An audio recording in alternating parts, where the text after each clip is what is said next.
Բարի օր, դուք դիտում եք պատերազմի հետքը փոդքասթը, տաղավարում աշխատում է Լիաննա Խաչատրյանը, այսօր խոսելու ենք պատերազմի հետքի և կանանց և ընդհանրապես բոլորիս երևի թե իրավունքների մասին։ Մեր հյուրն է իրավապաշտպան Զարուհի Հովհաննիսյանը, նա նաև կանանց աջակցության կենտրոնի ներկայացուցիչ է և բանտերում հասարակական վերահսկողություն իրականացնող դիտորդ խմբի անդամ։ Բարև ձեզ։ Բարև ձեզ, շնորհակալություն հրավերի համար։ Ես էլ ուզում եմ շնորհակալություն հայտնել, որ ժամանակ գտաք մասնակցելու մեր զրույցների և փոդքասթների շարքին։ Զարուհի, երևի թե խնդրեմ հիմնական հարցից, բազմիցս զրուցել եմ տարբեր սոցիոլոգների և հոգեբանների հետ և բոլորը միաբերան ասում են, որ թերևս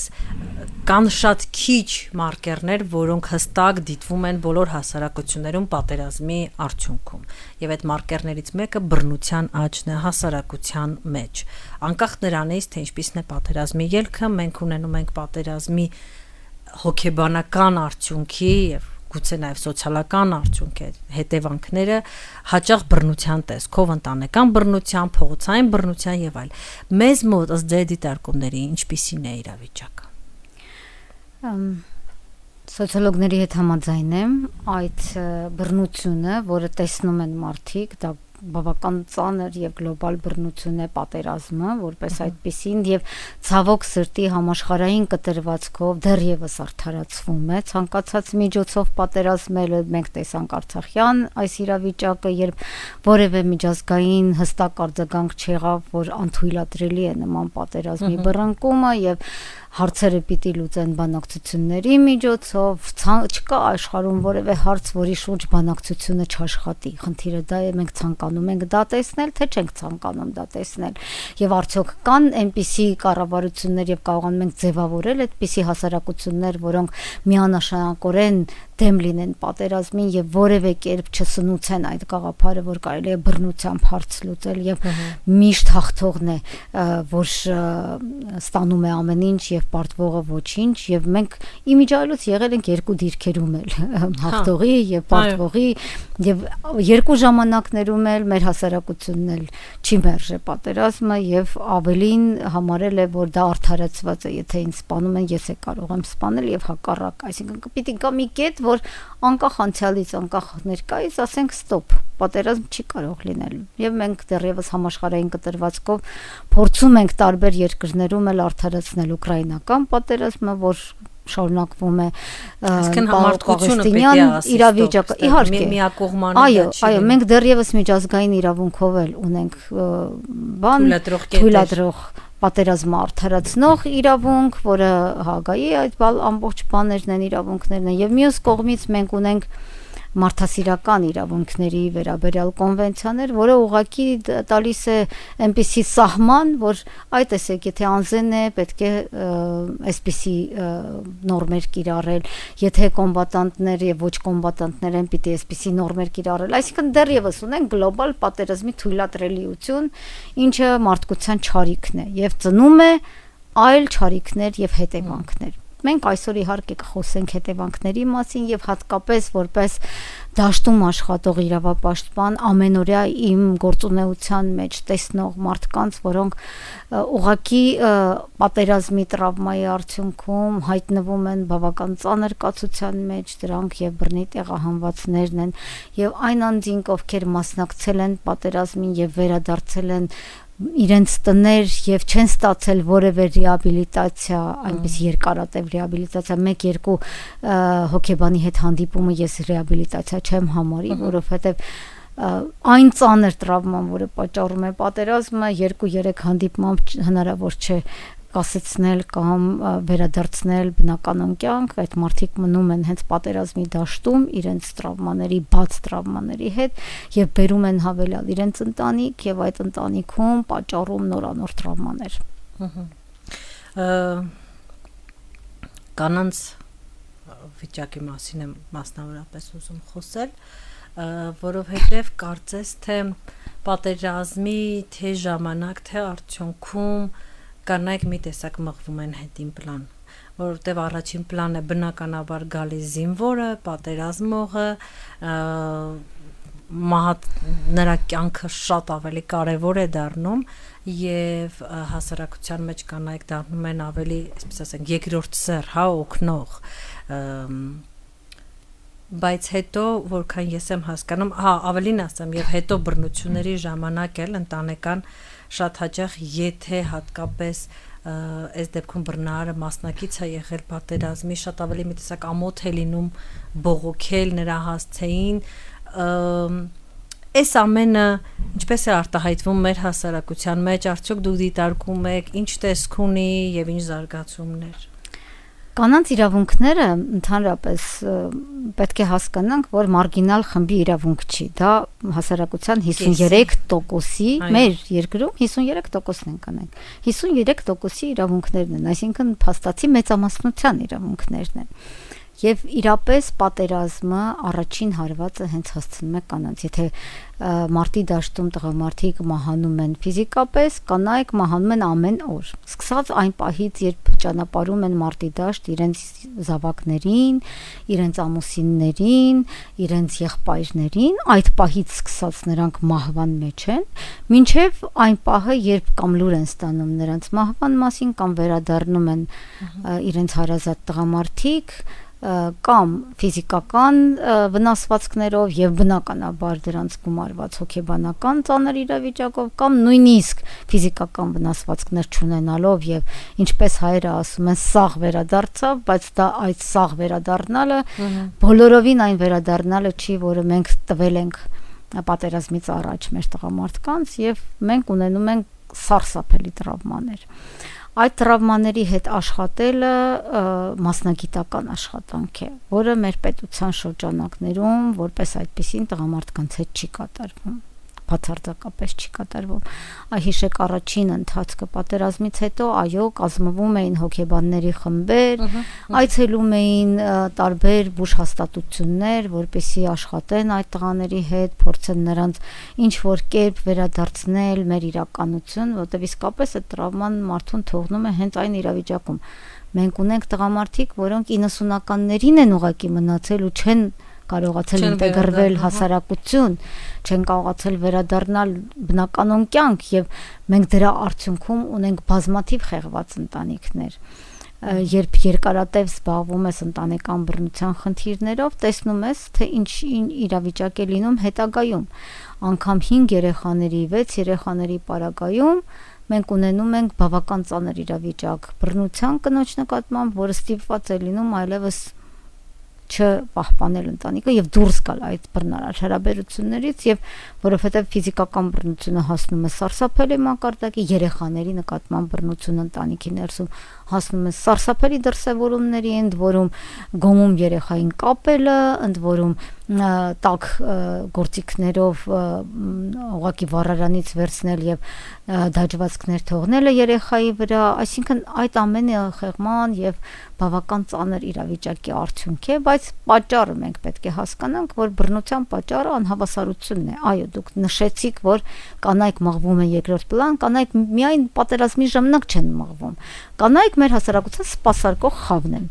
Այսինքն կինը երբ ծնվում է, աղջիկ երեխան, ի սկզբանե ինքը ցանկալի չի հասարակության մեջ։ Դա վկայում են նաև հղիության արհեստական ընդհատման ցուցանիշները, երբ պետությունը իրեն պարտավորված զգաց օրենք ընդունել, որ սեռը չասեն, երրորդ ամսից հետո երբ երևում է սեռը չընդհատեն հղիությունը, հսկողություն սահմանած, բայց միևնույն է ցուցանիշները ցույց են տալիս, որ դեռևս արդիական է տղա երեխայի նախընտրությունը Հայաստանում։ Երբ պատերազմը սկսեց, դա եւս հարվածեց այդ պայքարին, արհեստական ընդհատման, միանգամից ամբողջ սոցցանցերը պայթում էին այդ գրառումներով, թե վայ, ասում էի, բա հղիությունը արհեստական ընդհատել պետք չի եւ տղա երեխայի նախընտրությունը սխալ է, բայց դուք տեսնում եք, որ տղաները մեռնում են մարտի դաշտում, ուստի պետք է ունենալ շատ տղաներ։ Մենք սխալ ուղղությամբ ենք մտածում։ Բայց դա էլ մի տեսակ կներեք, էլի ասենք։ Այո, կնոջ մարմինը դառնում է տղայի արտադրամաս։ Տղաները մեռնում են մարտի դաշտում, պետք է ունենանք շատ տղաներ, այդ տղաները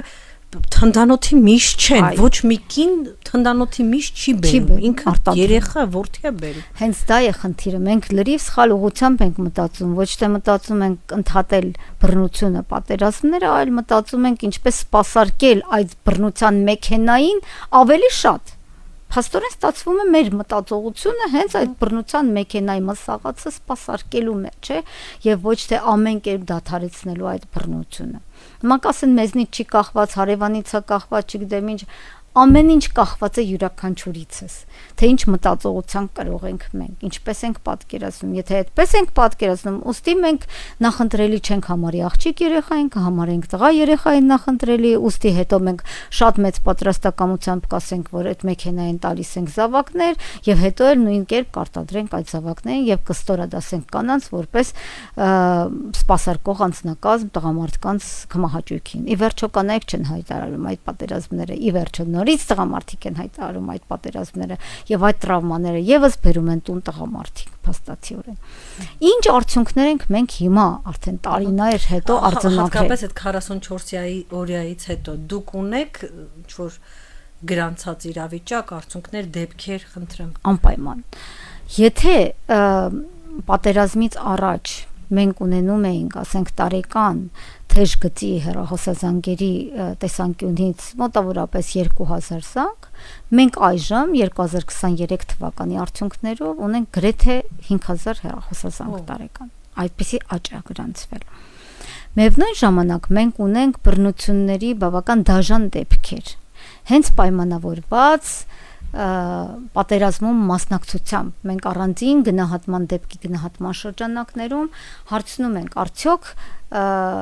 ձեր ամուսինը մասնակցել է պատերազմին կամ օրինակ զինվորական է կամ ուժային կառույցների ներկայացուցիչ մեծ աճ ունենք հենց այդ կառույցներում ներգրաված տղամարդկանց կանանց կողմից ինչպես նաև կանանց հենց հիմնականում կանանց թե քույրերի նաև չէ կանանց հիմնականում կանանց այո հիմնականում իրենց այդ ամբողջ ագրեսիան ուղղորդվում է դեպի կինը որովհետև կինը դիտարկվում է իրեն անհավասար անձ սպասարկող անձ եւ ինչ որտեղ նաև այդ տրավմաների արդյունքները կրում է հենց անմիջականորեն սեփական ընտանիքը մյուս խնդիրը, որը էլի ունենք պատերազմից հետո, դա զենքի աճն է։ Այսինքն, եթե նախկինում կանանց մեծ մասը հարցին արդյոք ձեր ամուսինը ունի զենք եւ այդ զենքով ձեզ սպառնում է, պատասխանում էր բացասական 20 թվականից հետո ավելի եւ ավելի մենք ունենք այո պատասխանը դրական, որ ամուսինը ունի զենք եւ այդ զենքով նաեւ սպառնում է եւ առաջացնում հավելյալ վախեր կնոջ մոտ, որ հնարավոր է այդ զենքը մի օր գործադրվի իր իսկ նկատմամբ։ Հիմա նաեւ 2023 թվականի իրավիճակը կդիտարկվի այս տարի, որը ես արդեն իսկ տեսնում եմ այն անձանց շրջանում, ովքեր բռնի տեղահանվել են Հայաստան։ Եթե նախկինում մենք գործ ունեինք անձանց հետ, ովքեր ուղղակի եղել էին մարտի դաշտում, այժմ մենք արդեն գործ ունենք Արցախում 30 տարի բնակված կանանց հետ, որոնք կանանց իրավունքների տեսանկյունից եղել են Հայաստանի իսկապես կանանցից մի քանի քայլ հետ։ Ինչու է դա այդպես, նախ այնտեղ օրենքները չեն գործել, հատկապես ընտանեկան բռնության կանխարգելման օրենսդրությունը, որը 2018 թվականից ուժի մեջ է մտել եւ Հայաստանում գործում է իր տարբեր մեթոդներով, նաեւ ոստիկանության գործողություններով, որոնք պաշտպանություն էին տալիս եւ մինչ այժմ էլ իհարկե զարգացվում է այդ օրենքը եւ լավարկվում է այդ օրենքը։ Արցախում նմանատիպ օրենք ընդհանրապես չի եղել, չի գործել։ Այսինքն կանեք չնե պատկերացրել, որ ընտանեկան բռնության համատեքստում պիտի զանգահարեն ոստիկանություն եւ ոստիկանությունից խնդրեն աջակցություն, պաշտպանության մեթոդներ, միջոցներ։ Նաեւ այնտեղ Արցախում բնականon է դիտվել կնոջ հանդեպ բռնությունը, ծեծը, այնպես չի որ Հայաստանում բնականon չի դիտվում, ես չեմ ուզում շատ բան անեմ, բայց Արցախից բռնի տեղահանվածների շրջանում այնպիսի պատմություններ են դուրս հանվում, այնպիսի սահմռկեցուցիչ պատմություններ են դուրս հանվում, որ նույնիսկ ես չեմ ուզում բարձրաձայնել, որպեսզի այդ ագրեսիան չտարածի։ Կնոջ նկատմամբ պետք է ֆիքսել, որ խնդիրը եւ դուք դա նշեցիք, ոչ թե մարդիկ են, այլ որովհետեւ որոշակի ինստիտուտներ չեն գործել, չեն աշխատել։ Ընդհանրապես չեն էլ պատկերացրել, որ այդ ինստիտուտները կարող են աշխատել կանանց իրավունքների պաշտպանության ծիրում։ Ընդհանրապես չեն էլ պատկերացրել այնտեղ։ Ես հասկանում եմ իհարկե Արցախը եղել է միջազգային իրավունքից դուրս, որևէ իրավունքից դուրս, որևէ միջազգային կառույցի վերահսկողությունից դուրս չճանաչված տարածք, որտեղ փաստացիորեն մարդու իրավունքների պաշտպանությունը եղել է բավական ցածր որակի, եւ այդ պարագայում դիտարկել, որ ոստիկանությունը կարող էր կանոջ ահազանգով գալ եւ որևէ միջոց պաշտպանական կիրառել տղամարդու նկատմամբ անհնար է։ Մյուս կողմից տղամարդկանց մեծ մասը ներգրավված է եղել ուժային կառույցներում։ Ինչու նույնպես բացասաբար է հաստատ։ Իհարկե, որովհետեւ ուժային կառույցներում ծառայություն իրականացնելը իրենից ենթադրում է ունենալ զենք, ունենալ արտոնություններ, ունենալ բռնության մշակույթի հետ ամենօրյա հաղորդակցություն եւ որևէ զսպիչ մեխանիզմ չաշխատի նրանց դեմ։ Դա ուղիղ սպառնալիք է կանանց իրավունքներին, ինչը մենք դիտարկում ենք այսօր արդեն բռնի տեղահանվածների շրջանում եւ կանանց իրավունքների տեսանկյունից պաշտպանության աստիճանաբար այստեղ սկսում են բարձրաձայնել նրանք այն բոլոր երկարատև խնդիրները, որոնք ունեցել են։ Միևնույն ժամանակ Արցախում եղել է նաև վաղամուսնությունների խնդիր։ 17 տարեկան աղջիկների շուտ ամուսնություն, որտեղ 9-ամյա կրթությունից հետո Արցախում 9-ամյա կրթությունը պարտադիր է։ Մենք ավելի խոսում ենք գյուղական միջավայրի մասին։ Չէ, ինչի ենք գյուղական։ Ընդհանուր պետականորեն 9-ամյա կրթությունն է եղել, 9-րդ դասարից հետո աղջիկները հիմնական կրթությունը չեն շարունակի, եթե չեն եկել Հայաստան կամ չեն ընդունվել, ասենք, այնտեղի համալսարաններ, հիմնական կրթությունը չեն շարունակել եւ վաղ ամուսնացել են եւ մենք ունենք շահառուներ, որոնք օրինակ 22 տարեկանում ինքը արդեն 3 երեխաների մայր է, ունի բռնության բավական ծանրաբեռնված պատմություն, ֆիզիկական բռնության այդ թվում, ոչ միայն տնտեսական եւ հոգեբանական եւ սեռական բռնություն, այլև ֆիզիկական բռնության բավական ծանրաբեռնված պատմություն եւ Հայաստանում նոր հնարավոր է եղել դիմել պատկան կառույցների պաշտպանություն ստանալու համար։ Այդպիսի ծանրաբեռնված պատմություններ ունենք, այսինքն մենք ինչպես են այդ կանայք ձեզ գտնում։ Գիտեք, առաջին հերթին հենց պատերազմի եւ տեղահանության ժամանակահատվածում մեծագույն աջակցություն ենք ցուցաբերել մենք կանանց եւ երեխաներին։ Առաջին տենց մեծ աջակցությունը եղել է 2020 թվականին, երբ տեղահանվեցին իրենք ուղակի ժամանակավորապես եւ տղամարդիկ մնացին Արցախում, կանայք երեխաները տեղափոխվեցին Հայաստան եւ միջև պատերազմի դադարեցում, այսպես ասած, ավարտ չեմ կարող ասել, որտեղ ընդամենը 44 օրից հետո մի փոքր դադար վերցրեցին միջև 23 թվականի բռնի տեղահանությունը գլոբալ։ Այդ ժամանակահատվածում մենք ուղղորդված կանանց եւ երեխաներին աջակցություն ենք տրամադրում եւ այդ ժամանակահատվածում իրենք արդեն ճանաչեցին կազմակերպությունները, որոնք աշխատում են Հայաստանում։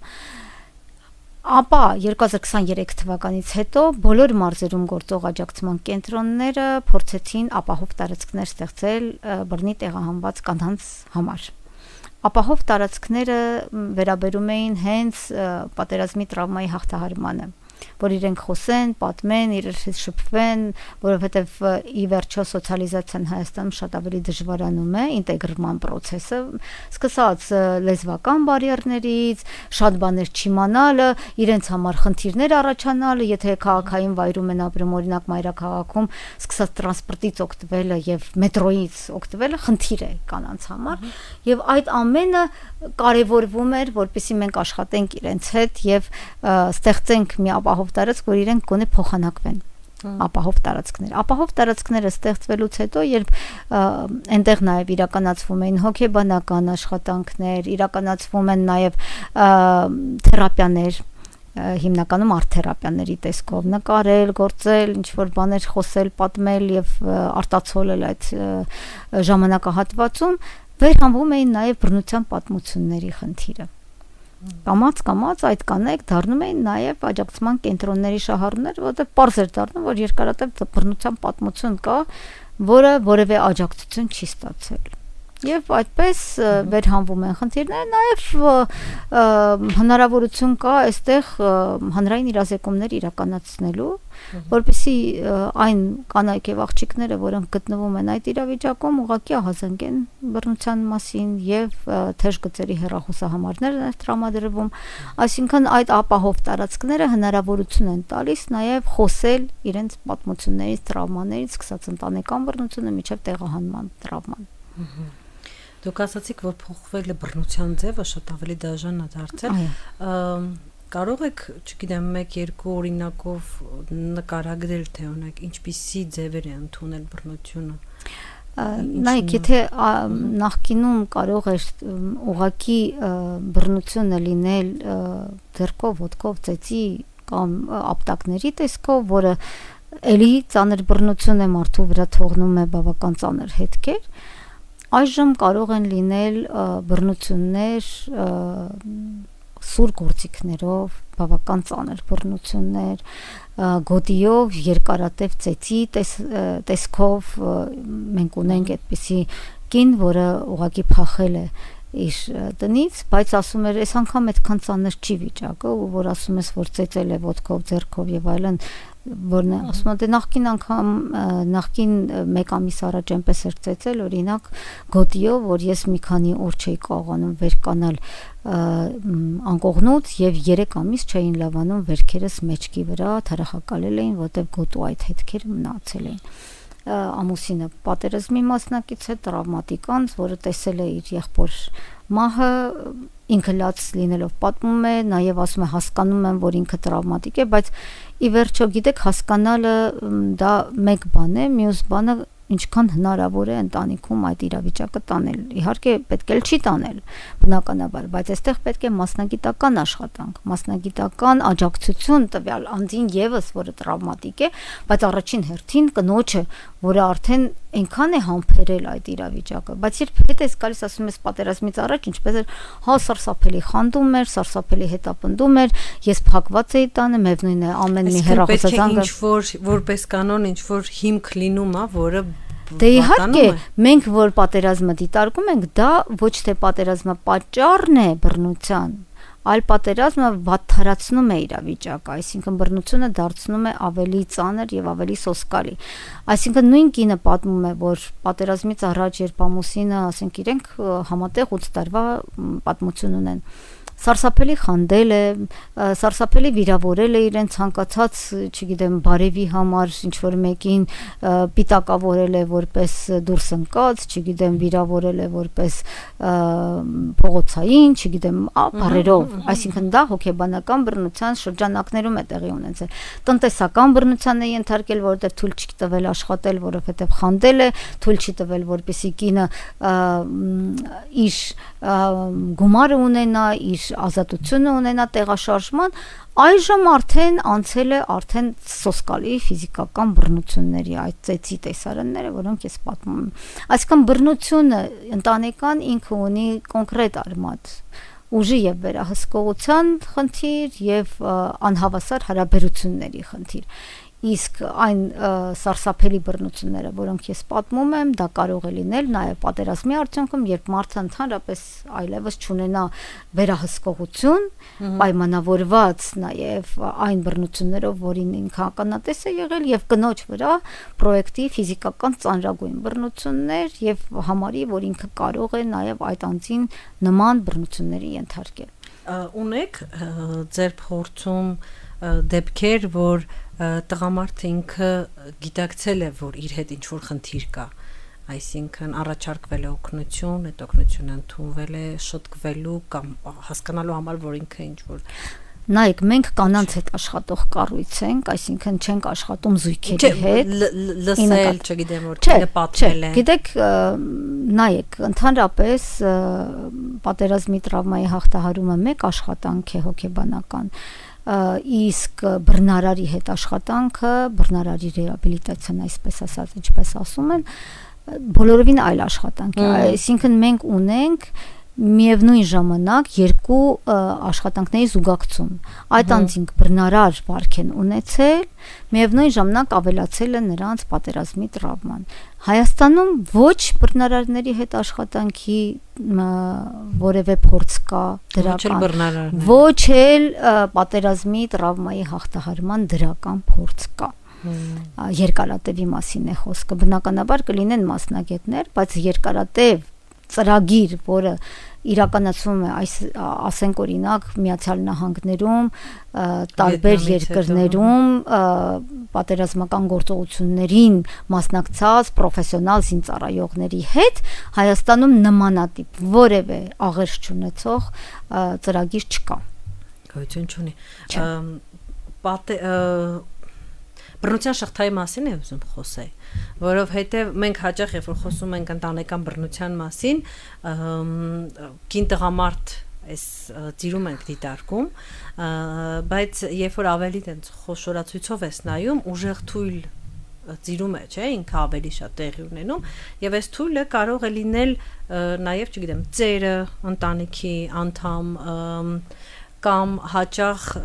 գոնե ես կարդացել եմ, որ բռնության ենթարկվող կինը կարող է իր հերթին բռնության ենթարկել երեխաներին եւ այս բռնության շղթան վերևից ներքև սկսում է իջնել։ Նման դեպքերի վերաբերյալ ինչ դիտարկումներ ունեք, արդյոք շատացել են։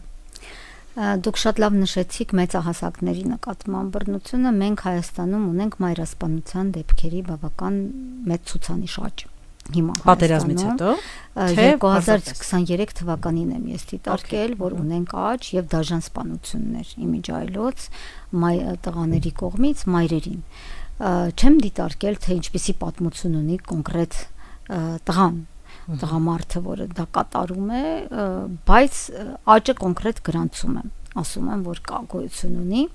եւ ունենք նաեւ մեծ դիմաց տարեց կանանց եւս աճ 60 եւ ավելին կանանց, ես նույնիսկ վերջերս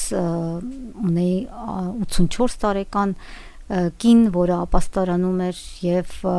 ենթարկվել էր բռնության փեսայի կողմից եւ այստեղ եւս բավական լուրջ խնդիր է այդ տարիքում, երբ կինը պիտի արդեն իսկ վայելի իր ծերությունը, իր վերջին ընթացքը ինքը բռնության է ենթարկվում ընտանիքում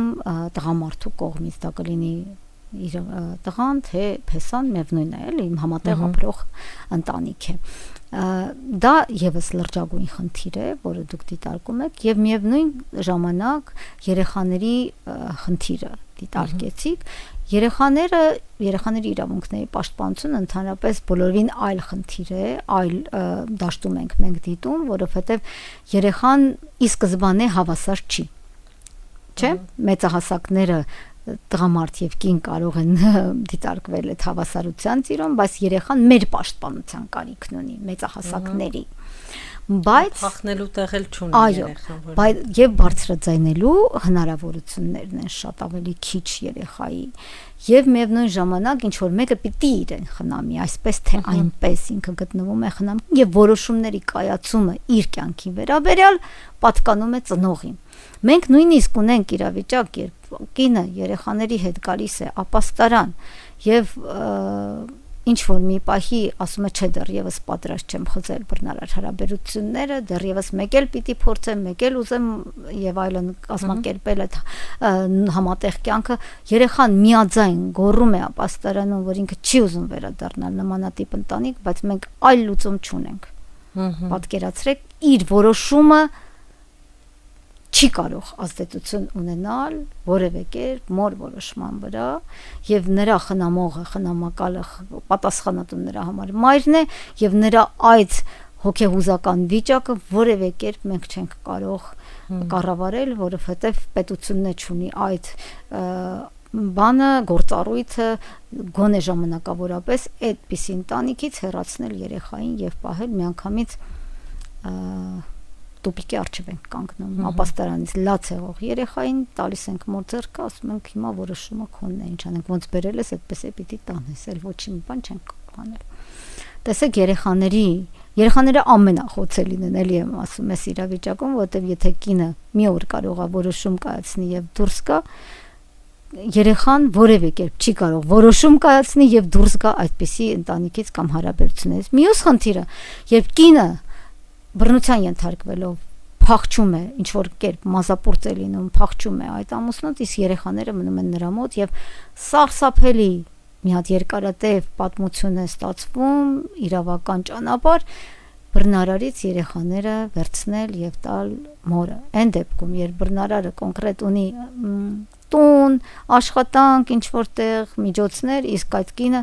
այդ ամենը չունի եւ զրոյից պիտի ամբողջը ինչ որ կայունություն ստեղծի, որ դատարանի միջոցով վիճարկի եւ վերցնի երեխաներին։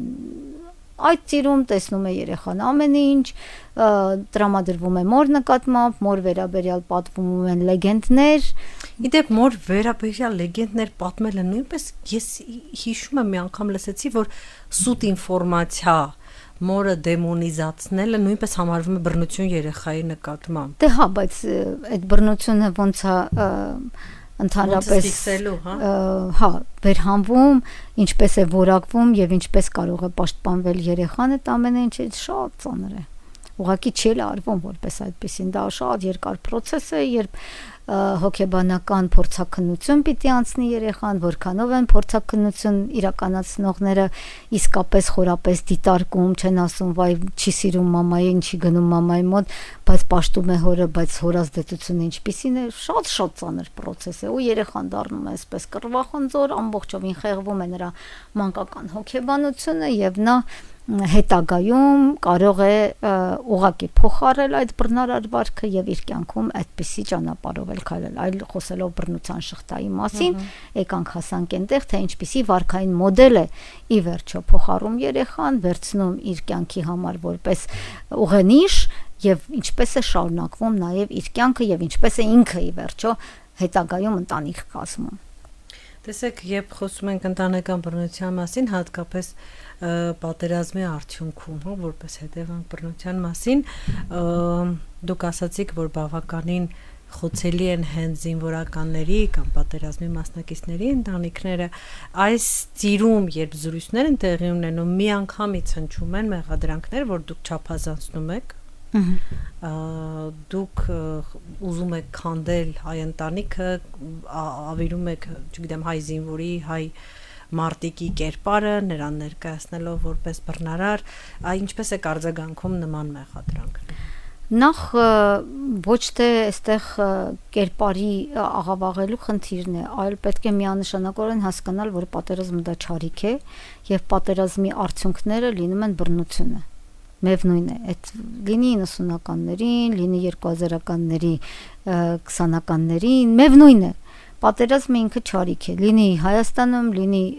Ուկրաինայում, լինի Իսրայելում, որտեղ ուզում է լինի, դա միանշանակ է եւ ինքը թողնում է հետևանքներ։ Հետևանքները լինում են բռնության տեսքով, եթե դա չի լինում պետության կողմից ուղղորդված եւ մասնագիտացված աջակցություն տվյալ անձանց։ Մա եթե մենք դիտարկում ենք նախկինի վերաբերյալ, այո, պատերազմը անխուսափելի է եղել, արվել է, եղել է, ինչպես անել, որ այդ մարդկանց օգնել։ Մենք այդտեղից պիտի գանք, ոչ թե ասենք միայն հերոսացնում ենք։ Մենք ունեցել ենք այդպիսի դեպքեր, երբ կինը դիմել է դատարան ծանրագույն ֆիզիկական բռնության արդյունքում, դատարանում որպես մեղմացնող հանգամանք դիտարկվել է հայրենիքի սահմանները պաշտպանելը։ Բայց դա ոնց կարող է մարդու իրավունքի մեջ դիտարկվել մեղմացնող հանգամանք, այսինքն դու անհատ կրիր եւ պատերազմի վնասները եւ կրիր ընտանիքի ներսում այդ ամբողջ սարսափելի իրավիճակը, իսկ պետությունը, որը քեզ ուղարկում է պատերազմ, որևէ պատասխանատվություն չվերցնի իր վրա, քեզ բերելու նորմալ բնականon կյանք։